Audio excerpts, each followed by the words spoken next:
احكيلي عن بلدي احكيلي يا نسيم اللي مارق عالشجر مقابلي عن أهلي حكاية عن بيتي حكاية عن جار الطفولة حكاية طويلة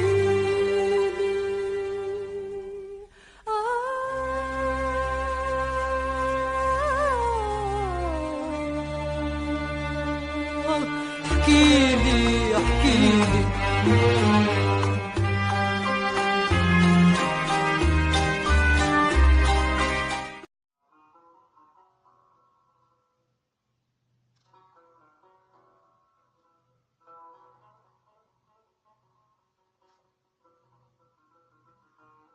Fondée au troisième millénaire avant Jésus-Christ, Damas, la capitale de la Syrie, est considérée comme l'une des plus anciennes villes continuellement habitées dans le monde.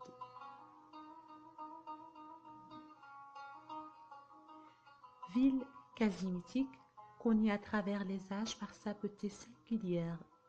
Comme disait Ibn Battuta, la ville de Damas surpasse toutes les autres, en beauté et en perfection. Et toute description, si longue soit-elle, est toujours inapte de rendre ses belles qualités.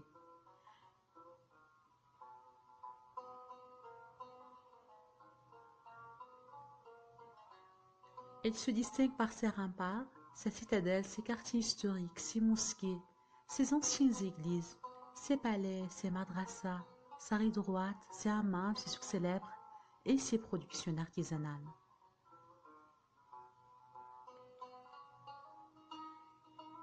Dans son article sur Damas et sa route, Anne-Marie Bianchi a écrit « Le passé de Damas appartient à l'héritage de la culture universelle. Son nom est cité dans l'Ancien Testament comme dans les Évangiles, et on fait allusion à elle dans le Coran.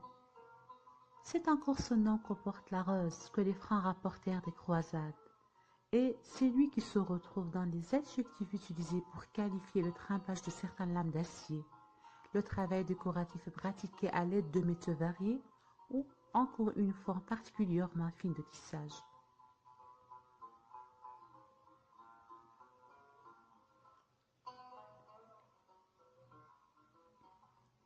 Ville marchande, connue pour ses activités économiques et située sur les chemins du commerce international, elle possède de nombreux caravansérails, boutiques et marchés spécialisés. Chaque souk est généralement consacré à un seul cœur de métier et qui sera identifié en fonction de l'activité qu'il abrite, tels que le souk des Khayatin, les souks des Abtarin, souk el-Harir et ainsi de suite.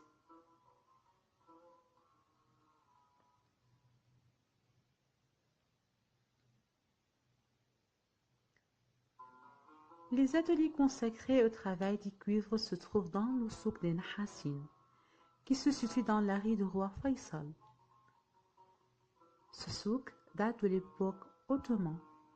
D'autres ateliers se trouvent également à Papy-Jabier. Tout dans ce souk vous attire, le lieu, les gens, les produits qui brillent et vous interpellent. Partout des chefs-d'œuvre à contempler, des plateaux, des cruches, des écus, des mortiers gravés ou incrustés.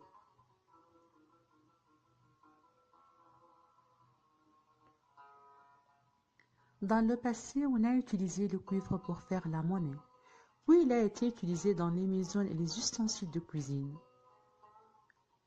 La plupart des maisons damascènes se vendent de la possession de pièces ou de tableaux en cuivre pour l'usage quotidien ou comme ornement.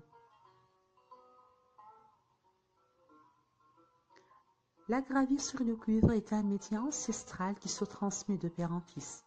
Elle exige beaucoup de patience, de précision, d'amour et surtout d'art et de talent. Le terme gravure désigne l'ensemble des techniques artistiques qui utilisent l'incision et le creusement pour produire une image ou un texte. Pour développer ce sujet, nous sommes allés à Papy-Jabier chez M. Mahmoud el-Baghdadi.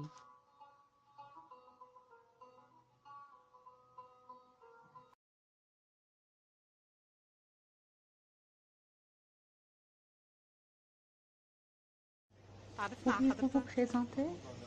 Mahmoud El-Baghdadi. كيف تعلمت هاي Comment et المهنة؟ شو pourquoi vous السبب avez اللي appris خلاك ce تتعلمها؟ métier? Au début, j'ai commencé un peu par plaisir et par curiosité. Je l'ai vu et s'il m'a plu. C'est comme ça que j'ai aimé exercer ce métier. Avec le temps, je me suis vraiment attachée. C'est-à-dire, c'est l'amour du travail, c'est l'amour du métier. كيف كانت Comment بتتم le métier المهنة était بالماضي pratiqué au وهلا كيف passé بالوقت et comment الحالي؟ il est à présent? Au début, ce métier était complètement manuel. Avant l'utilisation de la machine, il était centré sur le travail de l'artisan. À présent, il y a la machine, il y a encore des moules qui permettent de faire une pièce facilement et en peu de temps. Est-ce que la machine a totalement remplacé le travail manuel ou pas encore? Oui, considérablement. L'artisan qui continue à faire des pièces manuellement est très recherché. Bien sûr, il y a des choses qu'on ne peut pas délaisser comme la gravure. Elle reste manuelle, ce qui confère à l'objet qu'on fonctionne une potée particulière. Même si on moule une pièce en utilisant la machine, à la fin, si elle n'est pas achevée manuellement, elle n'aura aucune potée. كم طريقة للنقش؟ Combien de façons de gravir y a-t-il et quelles sont les techniques utilisées? Il y a la gravure trabeculsue, c'est une gravure en relief. Vous avez encore la gravure classique en taille douce, elle est presque comme la gravure dite juive, elle se réalise avec 2 ou 3 crayons. Alors que dans la gravure en relief, les pointes se multiplient. Ce sont des pièces de fer avec lesquelles on grave, donc vous avez du 10 à 200 crayons de gravure trabeculsue. Là, la gravure en taille douce se fait avec 2 ou 3 crayons seulement. Quels sont les outils utilisés dans la gravure sur le cuivre? Vous avez les purins de fer avec lesquels on travaille. Il y a aussi l'enclume sur laquelle on met la pièce pour la graver et le marteau avec lequel on martèle le cuivre.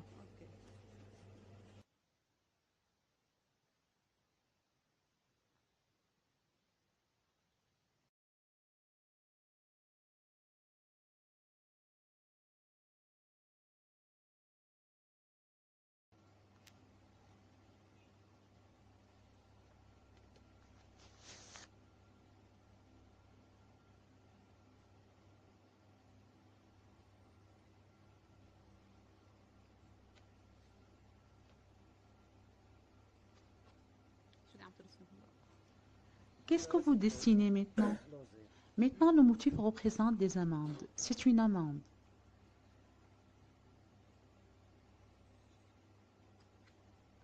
Est-ce que le motif est clair? Avec le tracé au crayon, il sera plus visible. Maintenant, c'est seulement traçage avec le compas, seulement traçage avec un compas court. C'est l'ancrage d'une esquisse. Avec un crayon à 3 dimensions, il forme l'esquisse. C'est le crayon lithographique. Le motif est une fleur. Il y a également plusieurs tailles de crayon. Il y a le poinçon à onglet pour faire la tige de la fleur. Maintenant, on remplit le sillon avec le crayon de sablage. Le crayon de sablage, c'est pour faire ressortir encore plus la forme de la fleur ou de n'importe quel dessin exécuté.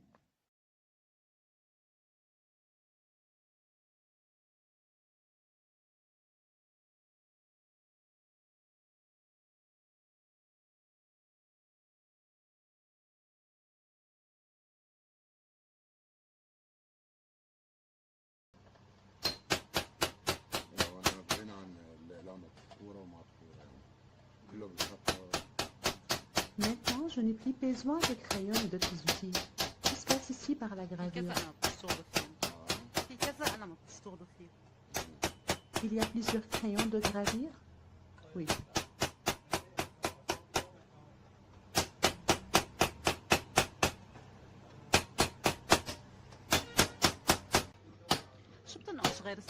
Qu'est-ce que vous gravez autre chose que les plateaux en cuivre? Tous les cuivres, je les grave chez moi. Rien n'est difficile pour moi.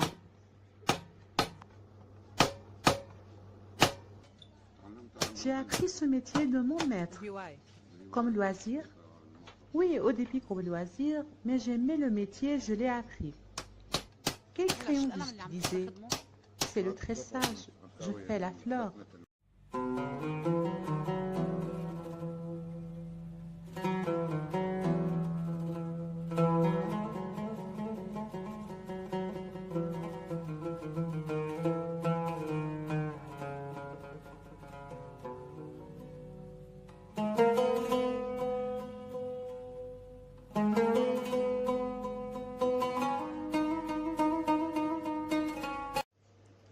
Maintenant, le tableau est prêt. Comme ça, il est prêt. J'ai fini. L'étape suivante, c'est mon frère Mahmoud qui l'exécute. Il a fait un tableau. Après avoir gravé la pièce, on l'expose à la chaleur pour la rajuster. Parce qu'avec la gravure, la pièce s'étire. Le cuivre s'étire. Après le réchauffement et l'ajustement, on utilise le compas correcteur pour marteler les portes ensuite.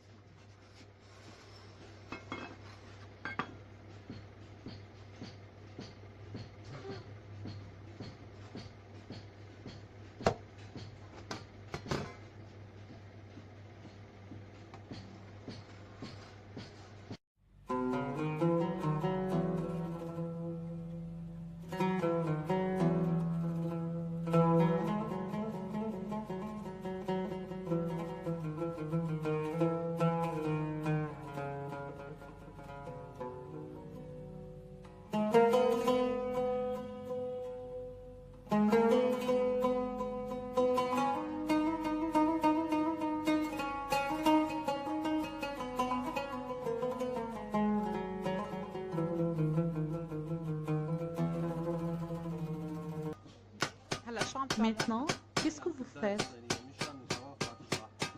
J'aplatis les portes pour qu'ils ne plaisent pas.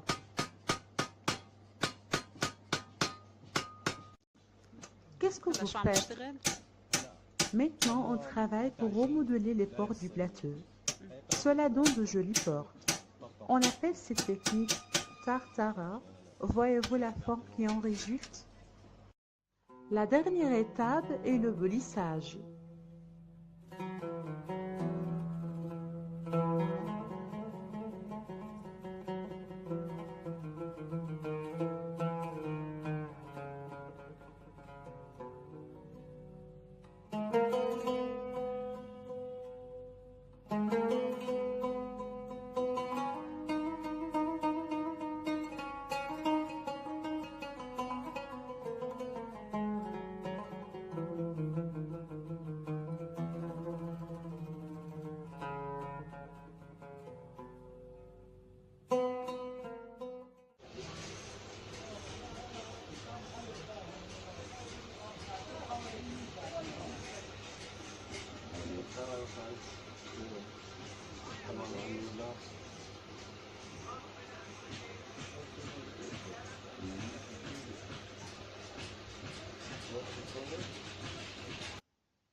C'est une machine de gravure.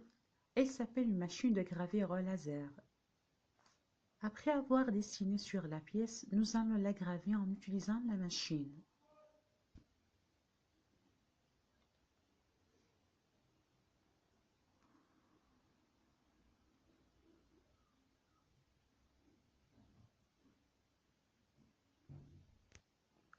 Il y a des points de diamant qui donnent un éclat à la gravure. Celle avec laquelle nous travaillons est de fer.